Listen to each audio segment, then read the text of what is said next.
My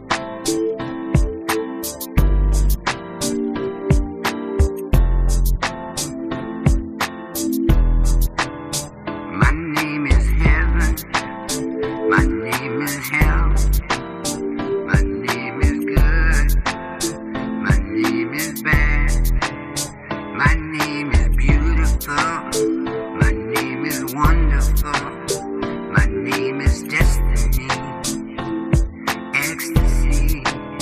You know my name, you know my name. Could we start off with your full name and the branch you serve in? I'm a descendant of a World War II veteran, Barney A. Dean, served with the 146th Combat Engineers, Normandy, and all the way to Czechoslovakia. I'm his son, Edward R. Dean, usually Eddie Dean. Served in World War II. I'm the sister of Sergeant Armando Hernandez, who was killed in action in Iraq, August of 2004, and he was in the Army. Sean Mora, Sergeant, U.S. Army, Iraq war vet. Sergeant Lee Bunch in the Marine Corps during the Korean War. PFC Annabelle Bunch, and I was in the Signal Corps coding and decoding messages. I served in the United States during the War of Korea.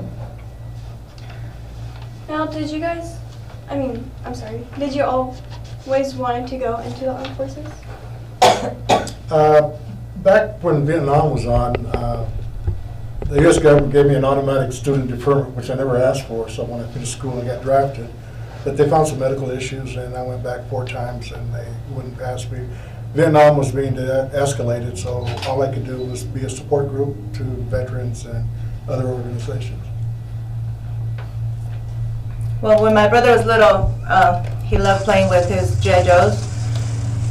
He actually decided to go to the Army before 9/11. He was working, he went to school, but that wasn't for him. And he decided he wanted to enlist. He needed to lose weight, and he did. 9/11 came around, and I said, wait, we're going to war. Do you still want to go to the Army? And he looked at me like, yeah, why not? And I'm like, because we're going to war. And he was like, and so he did. I'm different. I never wanted to join the military.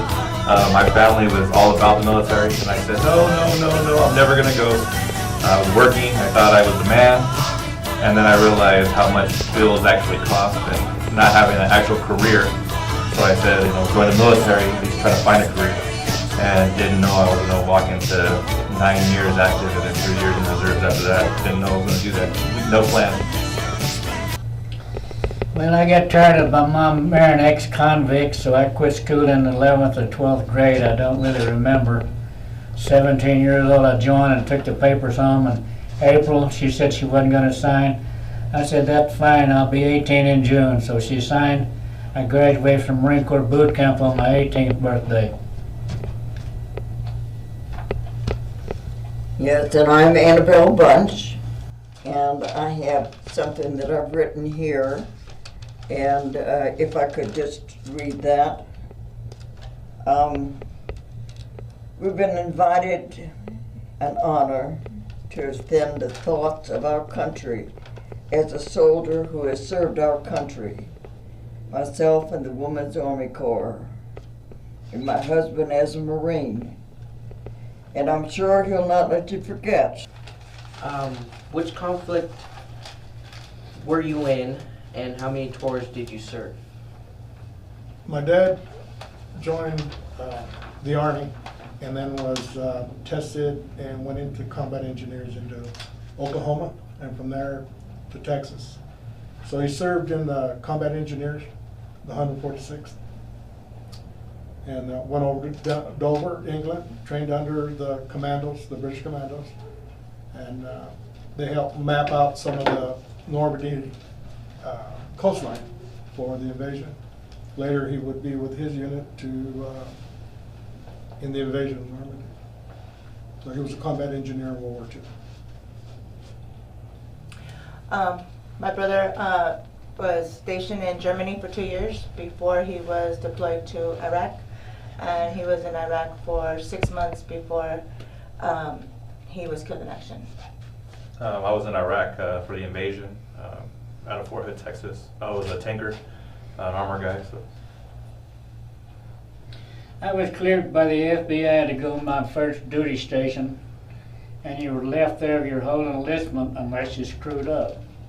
I was there about 2 years. I screwed up, and the captain was executive officer, and the major was executive. He had my little paper that I screwed up with, and asked if I could keep my nose clean the rest of the time I was there. I said, yes, sir, no problem. I kept my nose clean about 2 weeks, and he sent me to Camp Pendleton in Korea. I was out on an outpost out ahead of the MLR when they had to cease fire. The lieutenant said they were going to shoot up a White Star cluster along the MLR at 10 o'clock at night. Well, about dusk dark, both sides started shelling the crap out of each other. And I asked him, I said, what the hell are they trying to do, kill everybody before 10 o'clock? And he said, just stay in the bunkers, they're just trying to get rid of the ammo. So we buried a lot of it and blew a lot of it up before we went back past the MLR line. To me, there's always been wars, and I spoke to this gentleman before. From the beginning of time, there's been wars. Hopefully, it will all pass. We pray every day, and everyone prays every day. Every mother and every son pray that we do not have to go to war. But I'm afraid that is the world's future. There will always be a war, and it continues to this day. Thank you, Lord, for what you've given us. Thank you for this country which is free and the feeling of liberty, freedom. Hopefully, we'll have peace one of these days. Thank you, Lord. Who or what inspired you to join? When I went down to the induction service before they turned me down because I was, couldn't pass the physicals, I guess just some of the exploits I heard from my uncles and my dad.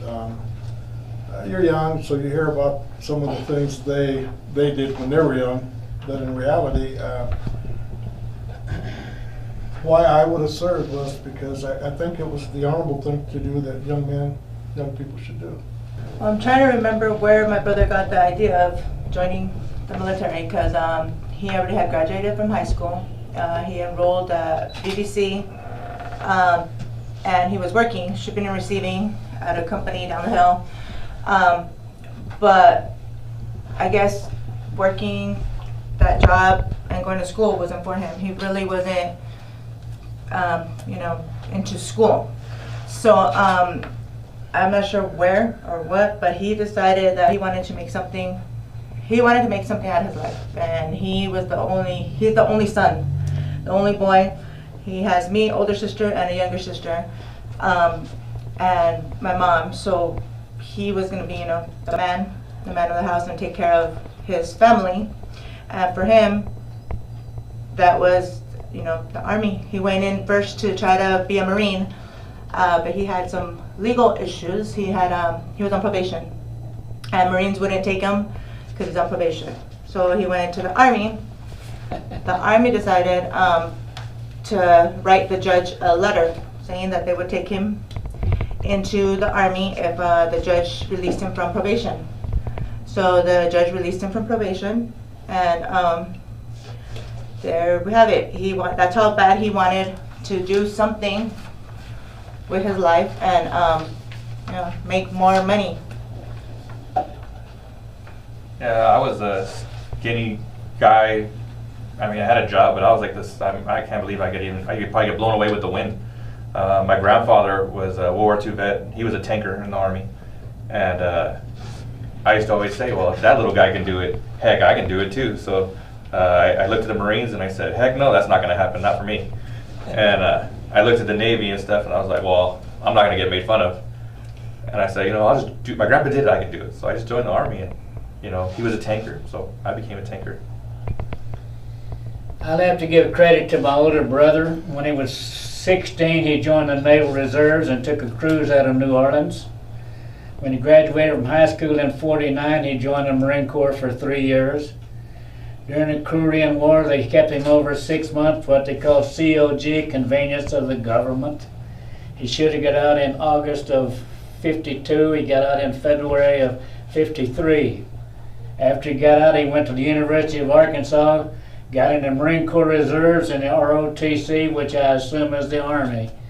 He was getting money from both of them for a couple of years or more, and they called him in and said, you can't be getting money from both, you got to get out. So he quit the Marine Corps Reserves, and when he stayed in the ROTC, he became a second lieutenant in Fort Benning, Georgia. Well, I joined the Marine Corps in 1950, but by the time he was 25, he had put Navy, Marine Corps, and Army. I asked him to join the Air Force and get a discharge from all of them, excluding the Coast Guard, I guess. So I guess you would say I looked up to my big brother. I speak to the women in this country. Women who can do anything as well as the man can. You've got the courage, you raise children.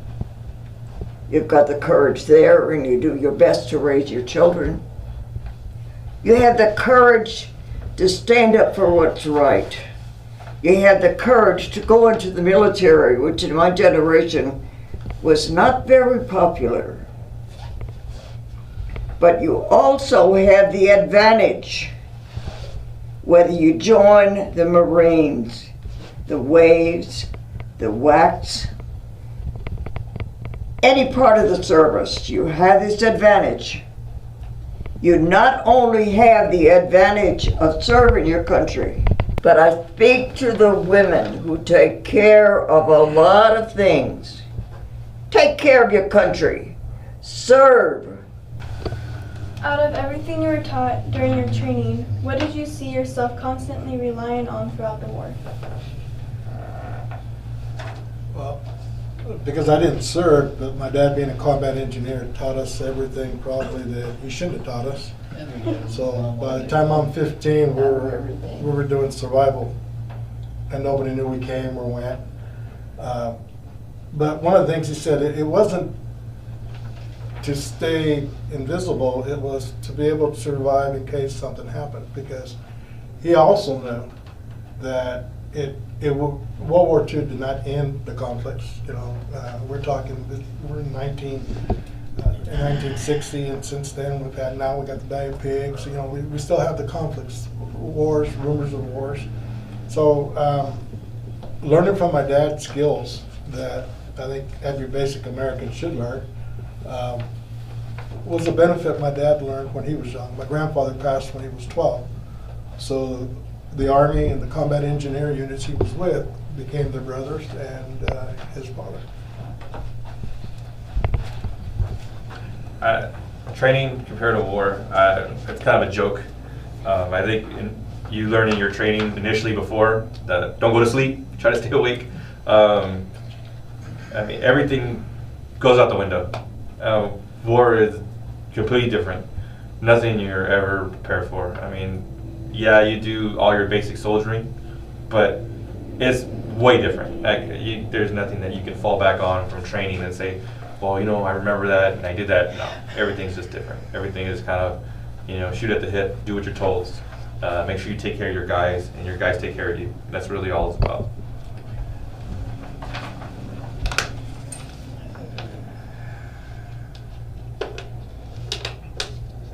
Which question is it? Out of everything you were taught during your training, what did you see yourself constantly relying on throughout the war? You gotta depend on somebody having your back during the war. That's about all I gotta say. Well, I think you depend on the soldiers that are fighting your war. You depend on those who are supporting the soldiers. But most of all, you depend on God. Did you earn any special badges? I didn't, but my dad did. Silver Star, Bronze Star, 3 President's citations. Their unit has been memorialized on top of the bluffs at Normandy because of they were part of that group that was able to use their Bangalore grenades and cut a path to get up to the top to take the guns out.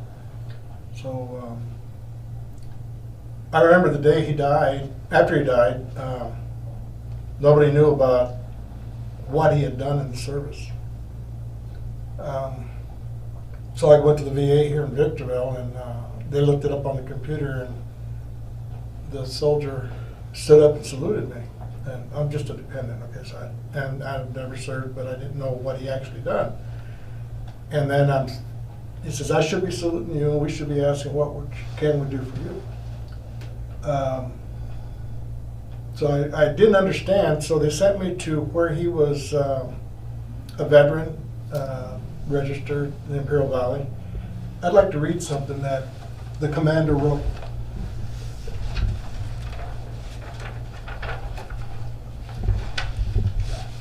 Commander Vaughn was a commander with the Air Force. He wrote the eulogy for my father. When I went and seen him, he says, it's going to take a time to put this together. He's got these medals and these other citations that we have to put together for him. But for the eulogy, I would like to do this. He wrote, the teenage Barney Dean was no different than any other young man from the Imperial Valley in the winter of 1945. Our country was at war, and he, like many others, was a proud young man, and patriotism filled his heart. He was inducted to the Army in January of 1943 at the age of 18. That's questionable. I think he was 16. He began 4 months of basic training in June of 1943. Later that fall, he sailed for Europe and arrived in England on October 17, 1943, where he and thousands of Allied forces unknowingly began preparations for the invasion of France. On the 6th of June 1944, Barney Dean followed the orders undertaken by General Dwight D. Eisenhower, and along with the soldiers of the 146th Combat Engineers Battalion, began operations aimed at the heart of Germany to destroy the enemy in Europe in the pre-dawn darkness, surrounded by the 2,700 ships of the invasion forces. The heavily laden engineers clambered down net ladders into boats that would take them to their destination, the beachhead at Normandy. Of the 156,000 Allied forces involved in the invasion, there would be 11,000 casualties, but Barney Dean will survive the historical invasion unscathed. In the continuing months, he and his fellow engineers would march through the Western Europe, engaging the enemy, and in September 1944, they would take Lyon, France, Lyon, Belgium, liberate the country of Luxembourg. Then in October 1944, 1 year after arriving in Europe, the European theater, Barney Dean and other members of the First Army took the city of Lachon. It was the first city of Germany to fall into Allied hands. Just 1 month later, Barney Dean, as a soldier of Company C of the 146th Combat Infantry Battalion, moved up to reinforce a platoon which suffered heavy casualties in an attack to drive the enemy from the eastern half of the German city of Wassenach. That memorable day of November 7, 1944, now Sergeant Barney Dean would set his machine gun in an open field, deliver fire into a house from which came enemy fire that was impeding progress of the soldiers. The machine gun crew was subject to such intense artillery, mortar, and small arms fire that they took cover with complete disregard for his personal safety. Barney Dean remained at the gun and continued to fire until the enemy was neutralized and the attack was able to proceed. At that same time, Sergeant Barney Dean would receive combat wounds that would earn him the Purple Heart. These historic actions also resulted in his being awarded the Silver Star, the third highest medal.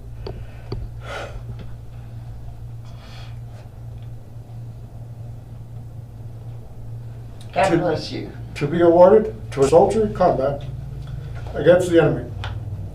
Barney Dean did not return home following his injuries, Instead, he continued on with the 146th Combat Engineers into the most fierce fighting in the battle to liberate Europe. In the winter of 1944 and 45 was miserable for the Allies as such.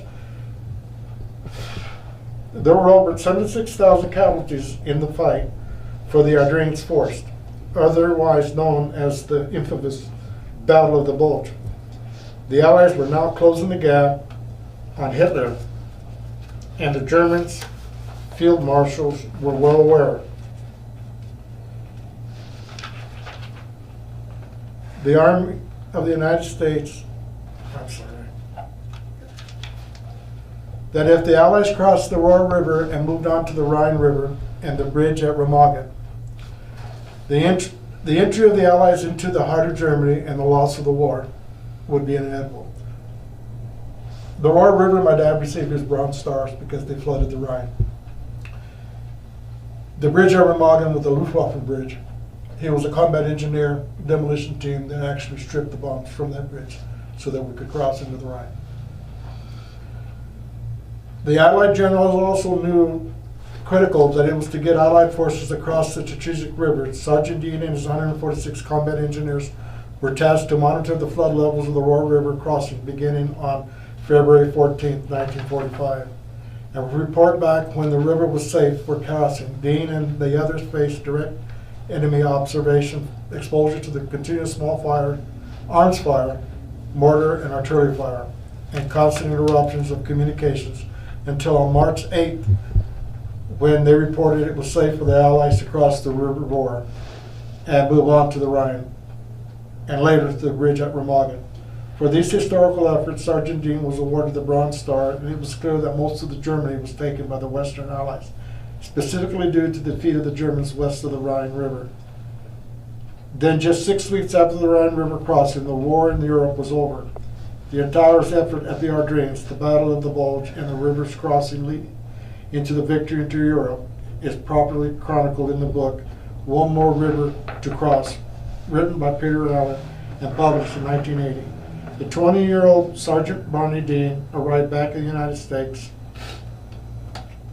exactly 2 years after he arrived in England, October 17, 1945.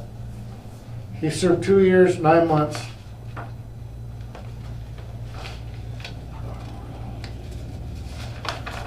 in the Army of the United States and was honorably discharged on October 26, 1945. While I did not know Barney Dean personally, I believe he would stand tall and endorse the words given by General Eisenhower to his troops at the end of the war. In his final statement, let us have no part in the profitless quarrels in which other men will inevitably engage as to what country, what sacrifice won the appearing war. Every man, every woman on every nation here represented has served according to his or her ability, and the efforts of each have contributed to the outcome.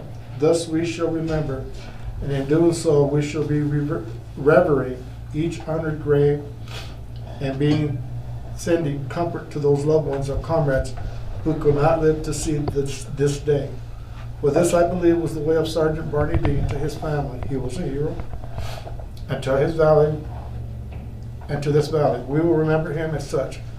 God rest your soul, Sergeant Barney Dean. Your generation is slowly slipping away to eternity. Let them not be forgotten.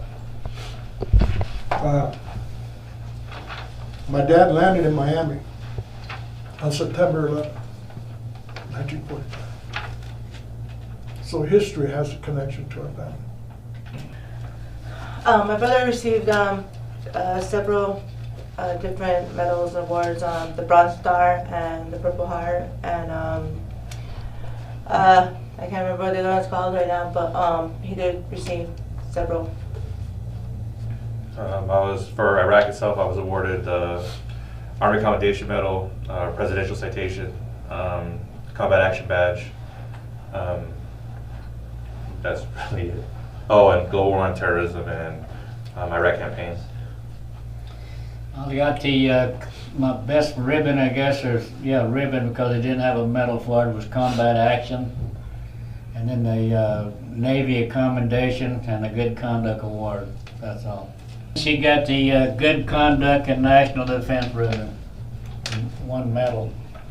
Any advice for young people considering joining the armed forces?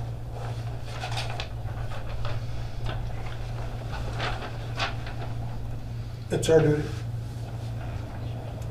Love of family, love of God, love of country.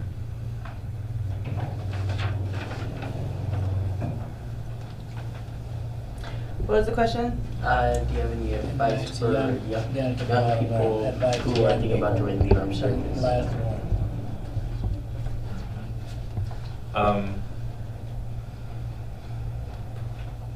Do what your heart tells you to do. Don't listen to anybody else. If you feel that you need to do it, then do it. It's not a place to be 50% or halfway in, halfway out. You owe it to the people that are there to give 100%, and you also don't need to burden those who are there for the right reasons.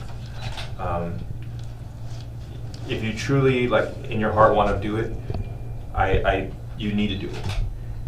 But yeah, don't carry 50% of your weight and come in thinking it's going to be a a trip to Hawaii. It just doesn't work that way. Well, usually I tell them to join the Air Force or the Navy if they want to learn anything. If they want to get their butt shot off, join the Marine Corps or the Army, I guess. I enjoyed my tour. I heard an ex-serviceman say, the Marines are the ones that fight. The Army is the one that has the brains. So, It's getting mean. I don't know about that. By this time, I think I've used up mine. Right. But anyway, I had the opportunity to get some kind of training. Being so young, I had an opportunity to get away from home and know what to do when I get away from home. And as I told my mother, for a woman, you've got supervision. You have to be in at a certain time. If you're not to get into trouble, and you use that when you get out of the service, and use the vocation that you've been given, if it's fighting, and I don't recommend that, but surely they've given you something that you can use in your lifetime.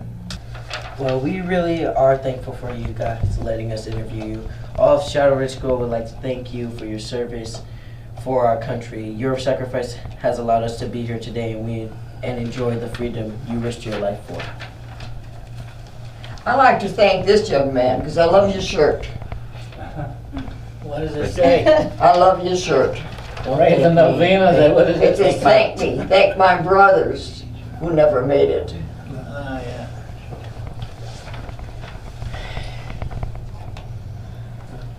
Hi.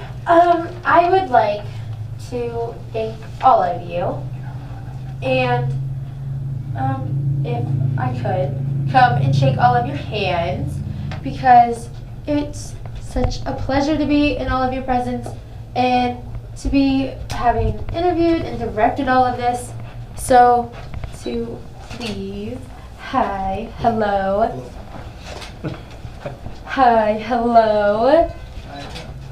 It is very much a pleasure. Thank you. Thank you. Thank you for the invitation and thank you. Thank you for all of your service. Thank you for all this. Thank you. And you have allowed for all of us to be able to and to do this today. So I very much do thank you guys for doing absolutely everything for this country. So thank you. And with that, I want to say this is a wrap.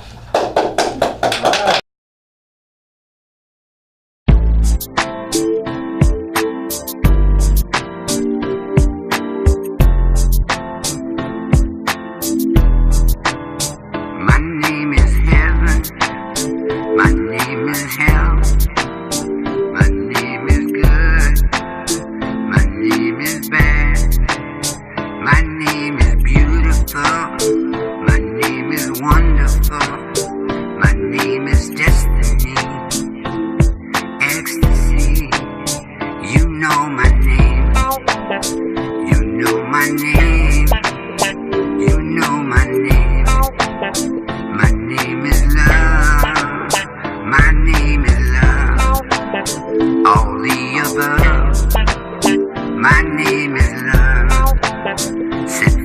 above. My name is Ooh. My name is I. My name is O. My name is Hey. My name is Faith. My name is Great. My name is Late. Right on time. You know my name. You know my name. You know my name. My name is Love. My name is Love. All the above. My name is Love. Sent from above.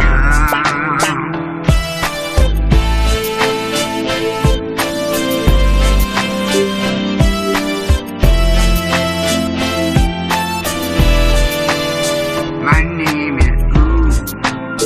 My name is I. My name is O. My name is Hey. My name is Heaven. My name is Hell. My name is Beautiful.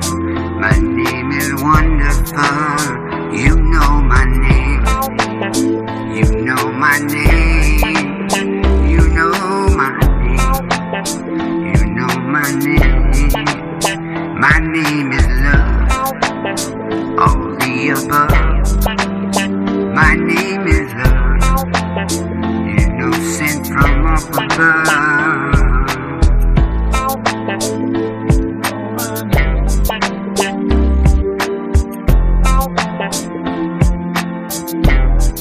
You know my name. You know my name. You know my name. You know my name. You know my name.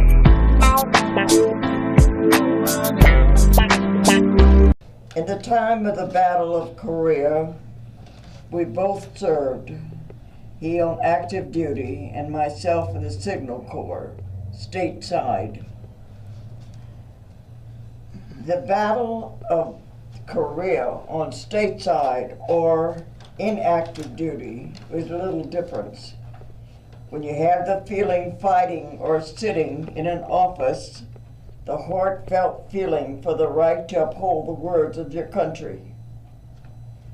Our country, liberty and freedom, and feel you help to maintain that freedom, the feeling that never dies 50 or 60 years later. We're all immigrants, pilgrims, Cajuns, Irish, Polish, and so on.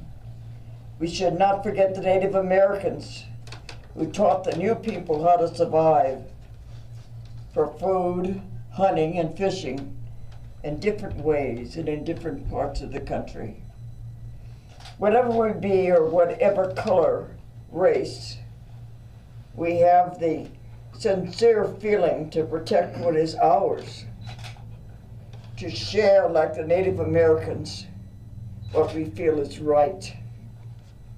Whether it be north or south, that it's our history. Join the country and protect and have this be part of your history, future, and past. And a little kind of humor to the rest of my story, I'm from the Bayou country in Louisiana. The Bayou people have a saying. They have a sandwich. And the sandwich is the Bayou sandwich. Anybody heard of the Bayou sandwich? No. The Bayou sandwich is, if I have a couple of dollars, I'll buy you a sandwich. Okay, and that's there was something more sincere and real from a Navy man who died, my niece's husband, who was 20 years in the Navy.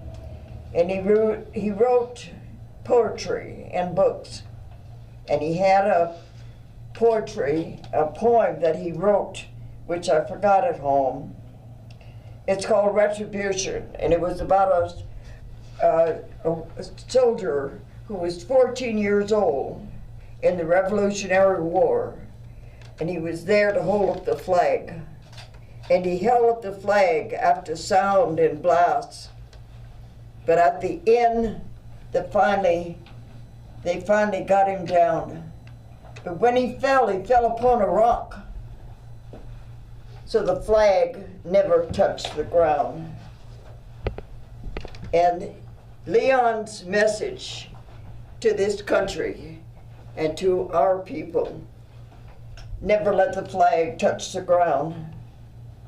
And in retribution, if you, my buddy, decides to do us harm, retribution comes in many ways, and you will feel the retribution if you survive.